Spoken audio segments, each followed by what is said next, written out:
सबसे पहले आपकी यूज़र आईडी और पासवर्ड आपको यहाँ पर डालना होगा। आपकी आईडी और पासवर्ड आपको ईमेल पर प्राप्त हुआ होगा। यूज़र आईडी आपको यहाँ पर डालनी है, यहाँ पर ब्रांच कोड आपको नहीं डालना है, आपको ये चीज़ ध्यान में रखना है। और पासवर्ड आपको यहाँ पर डालना है। इसके बाद में रिमेंबर मी पे आपको क्लिक करना होगा, उसके बाद में साइन इन पे आपको क्लिक करना होगा। फिलहाल मैंने यहाँ पे सारी चीज़ें डाल दी है। मैं रिमेंबर मी पे क्लिक करता हूँ, उसके बाद में साइन इन पे क्लिक करता हूँ। क्लिक करने के बाद में आपको कुछ इस प्रकार का इंटरफेस यहाँ नज़र आने वाला है। आप यहाँ देख सकते हैं एक नोटिफिकेशन आपको दिया हुआ है, आपको इससे बिल्कुल भी घबराने की जरूरत नहीं है। इस नोटिफिकेशंस को आप इग्नोर कर सकते हैं। आपको किसी भी प्रकार के डॉक्यूमेंट भेजने की आवश्यकता नहीं है। तो हम यहाँ पर नीचे से क्लिक करते हैं तो यहाँ पे नोटिफिकेशंस हट जाता है। अब आपको करना क्या है, आपके जो भी वॉलेट है, जो कि आपको जब ईमेल आएगा उसमें क्यूआर कोड आपको मिलता है, उस क्यूआर कोड के माध्यम से आप इसमें पेमेंट ऐड करके देख सकते हैं। सबसे पहले सिर्फ मात्र ₹1 आप ऐड कीजिए, उसके बाद में बाकी की राशि जो कि पैन कार्ड के लिए आवश्यक होती है वो चीज़ आपको यहाँ पे ऐड करना होगा। आप देख सकते हैं यहाँ पर एक बटन आपको शो होगा, यहाँ पे क्लिक करना होगा आपको। वैसे ही जैसे आप क्लिक करेंगे वैसे ही प्रोसेस यहाँ आगे बढ़ जाएगी।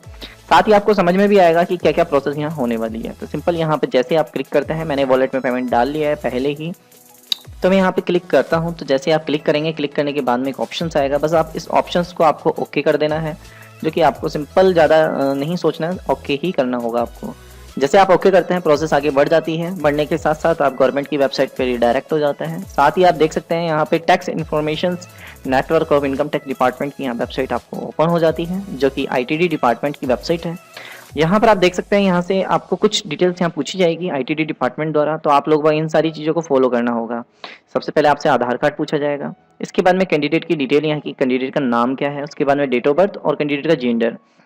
यह डिटेल अगर किसी भी प्रकार से गलत होती है तो आपकी यानी कि जो प्रोसेस है वो यहीं पर स्थिर हो जाएगी और वापस से बैक हो जाएगी। ऐसे में आपको वापस से इसे रीअप्लाई करना होगा। यहाँ पर एक चेन आपको नजर आ रहा होगा, यहाँ पे क्लिक करके इस प्रोसेस को आप आगे बढ़ा सकते हैं। तो सिंपल हम ये सारी चीज़ों को भर लेते हैं।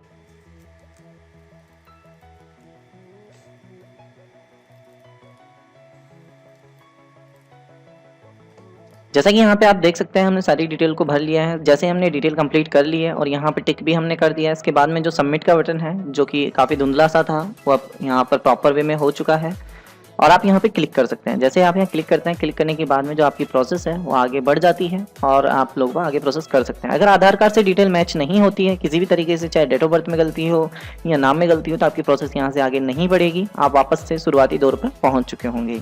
तो सबसे पहले मैं आपको सजेस्ट करना चाहता हूँ, जो ये प्रोसेस है वो एकदम सही सही आपको भरनी होगी। किसी तरीके की गलती होने पर आपका पैन कार्ड की जो प्रोसेस है वापस से रीसेट हो जाएगी और शुरुआत से आपको वापस से इसे करना होगा। मैं आपको बताना चाहता हूं कि अगर कोई पैन कार्ड आप अप्लाई कर रहे हैं, उस मामले में अगर आपका पैन कार्ड कंप्लीट का प्रोसेस नहीं होता है तो आपकी जो राशि है ₹107 वो वापस से आपको लौटा दी जाती है, आपके पास वो वापस से प्राप्त हो जाती है। तो आपको इतना बिल्कुल घबराने की आवश्यकता बिल्कुल नहीं है कि आपकी किसी भी प्रकार की कोई राशि कट जाएगी और उसमें आपको काफ़ी बड़ा नुकसान झेलना हो सकता है। तो ऐसा आपको बिल्कुल भी नहीं करना है। तो बेफिक्र रहिए, आपका जो भी अमाउंट है वो नहीं कटने वाला है। तो आप देख सकते हैं यहाँ पर लास्ट में आप इसे वापस से रीवेरीफाई कर सकते हैं, क्योंकि ये आधार कार्ड के डेटाबेस से कनेक्टेड है। तो टोटली आप डिटेल देख सकते हैं। यहाँ पर आपसे पूछा जाएगा एक नीचे नीचे कि क्या आपका एक से ज़्यादा नाम है, तो आपको इसमें नो का जो ऑप्शन है उसको सेलेक्ट करना है। जैसे हम नो के ऑप्शंस पे क्लिक करते हैं तो ये जो नीचे की लाइन है वो हट जाती है और सिंपल आप देख सकते हैं यहाँ पर नेक्स्ट का जो बटन है उस पर आपको क्लिक करना होता है। जैसे आप नेक्स्ट के बटन पे यहाँ क्लिक करते हैं, क्लिक करने के साथ साथ आप जो प्रोसेस है इसकी थर्ड प्रोसेस के ऊपर आप रिडायरेक्ट हो जाते हैं। तो आपको जैसे ही नेक्स्ट क्लिक करते हैं आपकी थर्ड प्रोसेस पे यहाँ पे पहुँच जाते हैं। पहुँचने के साथ साथ आपको इस चीज़ का ध्यान रखना है, यहाँ पर सिंगल मदर का जो प्रोसेस है उसको आपको नो रखना है। इसके बाद में यहाँ पे आपसे फादर नेम पूछा जाएगा, तो आपको कैपिटल लेटर में यहाँ पे फादर नेम यहाँ पे मेंशन कर देना है। फादर नेम यहाँ मेंशन कर दिया है।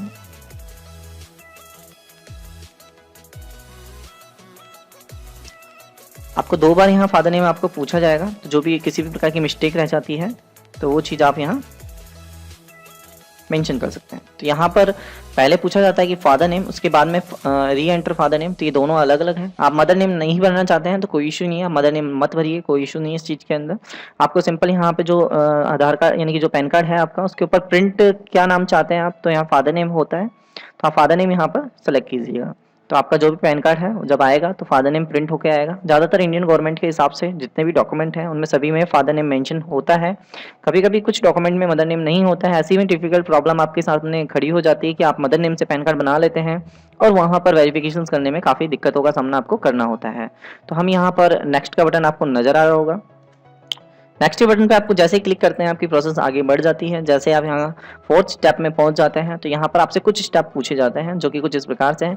पहला स्टेप आपसे पूछा जाता है कि क्या आप फिजिकली पैन कार्ड मंगाना चाहते हैं, तो यहाँ पर आपको यस कीजिए यहाँ पर। इसके बाद में पूछा जाता है आपकी इनकम ऑफ, यानी कि आपकी किस तरीके से इनकम है। तो यहाँ सैलरी अगर आप लेते हैं सैलरी से इनकम है, यहाँ इनकम फॉर बिजनेस आपका किसी प्रोफेशनल है आप तो बिजनेस वगैरह ये है तो उसमें आपको ये सेलेक्ट करना होता है। इसके अलावा हाउस प्रॉपर्टीज़ वगैरह, कभी कभी कोई लोग बाग अपनी प्रॉपर्टी वगैरह को किराए पे देकर प्रोसेस करते हैं तो उस मामले में ये चीज़ आता है। इसके बाद में इनकम फॉर अदर सोर्स, यानी कि इन सब कैटेगरी को नहीं आता है तो कहीं और से आप इनकम कर रहे हैं तो इनकम फॉर अदर सोर्स आता है। अगर आप स्टॉक मार्केट वगैरह से किसी से अगर पेमेंट वगैरह कमाते हैं, बिटकॉइन वगैरह से पेमेंट कमाता है तो कैपिटल गेन के ऑप्शन यहाँ पे आपको मिल जाता है। अगर आपकी किसी भी प्रकार की इनकम नहीं है, जैसे महिला कैटेगरी में होती है, ठीक है, तो किसी प्रकार की कोई इनकम नहीं करता, नो इनकम आप सेलेक्ट कर सकते हैं। तो यहाँ पर मैं फिलहाल यहाँ इनकम फॉर अदर सोर्स पे क्लिक करता हूँ। उसके बाद में ऑप्शन आता है टेली, यानी कि जो कि आपसे कम्युनिकेशंस की जो डिटेल्स होती है उससे संबंधित यहाँ पर डिटेल आपको भरनी होती है। तो यहाँ पर आपको सबसे पहले दे रहा होगा 91, यहाँ पे इंडिया का जो कंट्री कोड है वो चीज़ यहाँ सेलेक्ट किया जाता है। उसके बाद में यहाँ पर आप देख सकते हैं यहाँ पे आपसे मोबाइल नंबर पूछा जाता है, तो सिंपल यहाँ पे मोबाइल नंबर डालना है आपको और यहाँ पर आपको ईमेल आईडी। इस वाले कॉलम में आपको कुछ नहीं डालना है, इस चीज़ का आपको ध्यान में रखना है। अगर आप मोबाइल नंबर डाल रहे हैं, अगर आप टेलीफोन नंबर डाल रहे हैं तभी आपको एरिया कोड या एसटीडी कोड आपको डालना होगा। तो ये वाला कॉलम आपको खाली रखना है। अगर आप इस कॉलम में मोबाइल नंबर डालकर यहाँ कॉलम भर देते हैं तो आपकी प्रोसेस आगे नहीं बढ़ेगी, इस चीज़ का आपको ध्यान में रखना है। तो मैं यहाँ पे मोबाइल नंबर जो भी है वो यहाँ पे मेंशन कर देता हूँ। इसके बाद में ईमेल आईडी यहाँ पर मेंशन कर देता हूँ।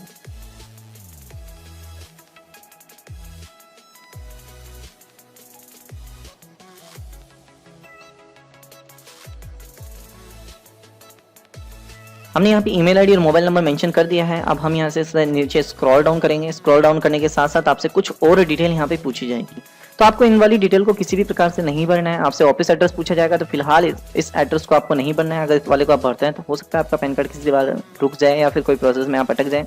तो रेजिडेंस एड्रेस को यहाँ अच्छी तरह समझाया गया है कि भाई जो भी आधार कार्ड के अंदर यूज़ किया हुआ जो एड्रेस है वही आपका रेजिडेंस एड्रेस यहाँ पर आपका बाई डिफॉल्ट लिया जाएगा और आप इस प्रोसेस को आगे ले सकते हैं। तो सिंपल यहाँ पे आप ऑफिस एड्रेस को छोड़ दीजिए। नेक्स्ट के बटन पे जैसे आप क्लिक करते हैं इसके बाद में आपसे पूछा जाएगा एओ कोड। अब ज़्यादातर मामलों में लोग बाग नहीं समझ पाते हैं एओ कोड होता क्या है, तो सिंपल मैं आपको बता दूं, आपका जो भी एओ कोड है आप गूगल पे सर्च करेंगे तो आसानी से आपको मिल जाता है। साथ ही यहाँ पर भी ऑप्शंस आपको मिलता है आपके एओ कोड का। अगर आप नहीं जानते हैं आपका एओ कोड क्या होता है तो मैं आपको सजेस्ट करना चाहता हूं, जो भी इनकम टैक्स डिपार्टमेंट नियरेस्ट आपका पड़ता है उनका कोड यहाँ पे मांगा जाता है। तो आप जो भी एओ कोड आपके सजेस्ट होते हैं वो चीज़ यहाँ पे मेंशन कर सकते हैं। तो यहाँ पर जब आप क्लिक करेंगे तो देखिए यहाँ पर ऑटोमेटिकली अपने आप ले लेगा। जैसे आप क्लिक करेंगे अलग अलग एओ कोड यहाँ पर अपने आप एओ कोड ले लेता है। तो इस चीज़ का आपको ध्यान में रखना है, जो कि एओ कोड यहाँ पे लिस्टेड है वही एओ कोड आपके काम करेंगे। जो एओ कोड एक्सपायर हो चुके हैं वो यहाँ पर यूज़ में नहीं लिया सकते। तो यहाँ पर मैं RJNW 104(1) यहाँ पर यूज़ में लेने वाला हूँ। तो सिंपल यहाँ पर एओ कोड मैंने सेलेक्ट कर लिया है जो कि नियरेस्ट इनकम टैक्स डिपार्टमेंट है। उसके बाद में मैं यहाँ पे सेलेक्ट करता हूँ जो भी प्लेस यहाँ पर। उसके बाद में आपको ऑप्शंस मिलेगा सबमिट का, बस आपको ये लास्ट वाला सबमिट है, इस पर आपको क्लिक करना है। अब इसके बाद में किसी भी प्रकार की डिटेल्स वगैरह आपको भरने की आवश्यकता नहीं है जो कि यूजर्स की। तो जैसे सबमिट बटन पर आप क्लिक करते हैं, क्लिक करने के बाद में ना तो आपको बैक लेना है ना रिफ्रेश करना है, सिंपल आपका जो प्रोसेस है वो आगे बढ़ जाएगा और यहाँ पर आपको एक बार रिव्यू आपको कंप्लीट दिखाएगा। तो आप कैंडिडेट को ये पूरी डिटेल आप चेक करवा सकते हैं, जो भी कैंडिडेट आपके पास में मौजूद है उनको आप चेक करवा सकते हैं प्रॉपर वे में और समझा सकते हैं कि भाई हमने ये डिटेल भरी है, क्या ये सही है या गलत है। इस प्रोसेस को आप आसानी से प्रोसेस कर सकते हैं। तो फिलहाल यहाँ पे आपके सामने नज़र आ रहा होगा पूरी डिटेल्स, यहाँ पर कैंडिडेट की क्या क्या डिटेल यहाँ पर शो होती है। तो हम इसे प्रॉपर वे में यहाँ चेक कर लेते हैं। अगर किसी प्रकार की कोई गलती है या कोई भी समस्या है तो आप इस प्रोसेस को क्रॉस करके शुरुआत से वापस से शुरू कर सकते हैं। ऐसे मामले में होगा क्या, आपका पेमेंट कुछ समय के लिए रुक जाएगा, यानी कि 107 रुपये जो आपके कटे हैं वो 2 से 5 मिनट के लिए कटे हुए रहेंगे। उसके बाद में वो आपके वॉलेट में वापस आ जाते हैं और आप प्रोसेस आगे बढ़ सकती है। तो ऐसा नहीं है कि आपका जो पैन कार्ड है वो प्रोसेस आपकी नहीं कर पाएंगे। तो यहाँ पर एक लास्ट में कन्फर्म का बटन आपको मिलेगा। कन्फर्म के बटन पे जैसे आप क्लिक करेंगे, क्लिक करने के साथ साथ ये प्रोसेस आगे बढ़ जाएगी और आप लोग समझ सकते हैं प्रोसेस आगे बढ़ने के बाद में आपसे या तो OTP का माध्यम आप सेलेक्ट कर सकते हैं यहाँ पर, या फिर आप KYC जो कि फिंगरप्रिंट के माध्यम से यहाँ पे आप सेलेक्ट कर सकते हैं। तो फिलहाल कैंडिडेट मेरे पास ही है यहाँ पर, तो कन्फर्म ये चीज़ है कि मेरे पास यहाँ मैं OTP के माध्यम से प्रोसेस को करने वाला हूँ। फिंगरप्रिंट के माध्यम से नेक्स्ट वीडियो में मैं आपको बताऊंगा कि फिंगरप्रिंट के माध्यम से आप कैसे कर सकते हैं। फिलहाल हम इस प्रोसेस को OTP के माध्यम से करने वाले हैं। जैसे ही आप OTP बेस eKYC पे क्लिक करते हैं, जैसे आप क्लिक करते हैं OTP जो कैंडिडेट के मोबाइल पर है, आधार कार्ड में रजिस्टर्ड मोबाइल नंबर, उस पर आपको एक OTP प्राप्त होता है। बस उसी OTP को वन टाइम आपको यहाँ पे सबमिट करना होता है। तो हम यहाँ पर क्लिक करते हैं, क्लिक करने के साथ साथ आप देख सकते हैं यहाँ पे प्रोसेस आगे बढ़ रहा है। मोबाइल पे प्राप्त ओटीपी को आपको यहाँ डालना होगा। डालने के बाद में आपको एक सबमिट का बटन नजर आएगा। जैसे आप सबमिट के बटन पर क्लिक करते हैं, क्लिक करने के साथ साथ जो प्रोसेस है वो आपकी आगे बढ़ जाती है। तो मैं यहाँ पर जो भी सबमिट का बटन दिया हुआ है उस पर यहाँ क्लिक करने वाला हूँ। तो जैसे आप क्लिक करते हैं, क्लिक करने के बाद में आपको जो नेक्स्ट इंटरफेस है वो आपको यहाँ पर कुछ इस तरीके से शो हो जाता है। बस आपको करना क्या है, इस तरीके से जब आपका ऑप्शन यहाँ पर शो हो जाता है तो आपको ये मान लेना है कि आपका पहला स्टेप यहाँ पे पूरी तरह कंप्लीट हो चुका है।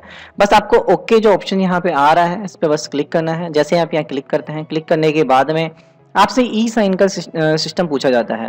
तो मैं आपको सजेस्ट करना चाहूंगा, फिर से हम यहाँ ओटीपी की प्रोसेस को करने वाले हैं। तो आप लोग देख सकते हैं यहाँ पर जैसे मैं क्लिक करता हूँ, क्लिक करने के बाद में जैसे यहाँ पे क्लिक करने के बाद में आपके मोबाइल पर ओटीपी प्राप्त होता है। जैसे ही आप ओटीपी आपको मिलता है उसको बस आपको करना क्या है, यहाँ पर जो प्रोसेस है उसको फॉलो करना है। तो आप लोग बाग इस चीज़ का आपको ध्यान में रखना है कि यहाँ पर एक बटन आपको शो होता है। जैसे आप इस बटन पे क्लिक करते हैं, क्लिक करने के बाद में आपको आधार कार्ड नंबर यहाँ मेंशन करना है। जो भी आधार कार्ड नंबर है कैंडिडेट के जो आपने पहले डाले हैं वही आधार कार्ड नंबर यहाँ मेंशन करना है। उसके बाद में सेंड ओटीपी पे आपको क्लिक करना है। ऐसे में होगा क्या, जो भी ओटीपी का जो प्रोसेस है वो मोबाइल पर कैंडिडेट को ओटीपी प्राप्त होगा। प्राप्त होने के बाद में यहाँ ओटीपी आपको मेंशन करना होगा। तो हमें ओटीपी यहाँ मिल गया है। मिलने के साथ साथ वेरीफाई ओटीपी यहाँ पर क्लिक करना होगा आपको। जैसे आप क्लिक करते हैं, क्लिक करने के बाद में आपका प्रोसेस आगे बढ़ जाएगा। ना तो आपको इसे क्रॉस करना है ना रिफ्रेश करना है, इस चीज का आपको ध्यान में रखना है। और आपको बिल्कुल भी ऐसा कुछ नहीं करना है कि भाई आप इसे क्रॉस कर दो या रिफ्रेश कर दो। ऐसे में होगा क्या, आपकी प्रोसेस वापस से शुरुआत से स्टार्ट हो जाएगी। ज्यादा प्रॉब्लम का सामना आपको नहीं करना होगा। सिंपल आपको इतना सा प्रॉब्लम का सामना करना होगा कि 10 से 5 मिनट के लिए आपका जो पेमेंट है वो वापस से रिवर्स हो जाएगा और वापस से आपको शुरुआत से प्रोसेस स्टार्ट करनी होगी। तो आप देख सकते हैं जैसे ही हमने ये वाली प्रोसेस कंप्लीट कर ली है तो आप लोग यहाँ देख सकते हैं सिग्नेचर ऑथराइजेशन सक्सेसफुल, यहाँ ओके का ऑप्शन आपको मिल रहा है। बस आपको करना क्या है, इस वाले ओके वाले ऑप्शन पे आपको क्लिक करना है। जैसे आप यहाँ क्लिक करते हैं, क्लिक करने के बाद में आपका जो प्रोसेस है आगे बढ़ जाता है। बढ़ने के साथ साथ आपका जो प्रोसेस है वो कंप्लीट हो जाता है। अब आपको सिंपल 30 मिनट के आसपास आपको वेट करना होगा। अगर आपको स्लिप डाउनलोड करनी है तो जो भी आपने पर्टिकुलर ईमेल आईडी डाली है उस पर तुरंत 1 सेकंड के अंदर आपके पास स्लिप भेज दी जाती है और आप लोग वहां से अपनी स्लिप यानी कि जो एक्नॉलेजमेंट नंबर है यहाँ पर जारी हुए हैं वो वाली स्लिप आप डाउनलोड कर सकते हैं। स्लिप डाउनलोड करने के लिए आपको जो भी कैंडिडेट की डेट ऑफ बर्थ है वो आपको वहां पे मेंशन करनी होगी। जैसे कैंडिडेट की डेट ऑफ बर्थ मान लीजिए 1/1/1992 है, ठीक है, तो आपको विदाउट किसी स्पेस या विदाउट किसी प्रोसेस के 1001011992 वहां टाइप करना होगा। वैसे आप डाउनलोड कर सकते हैं।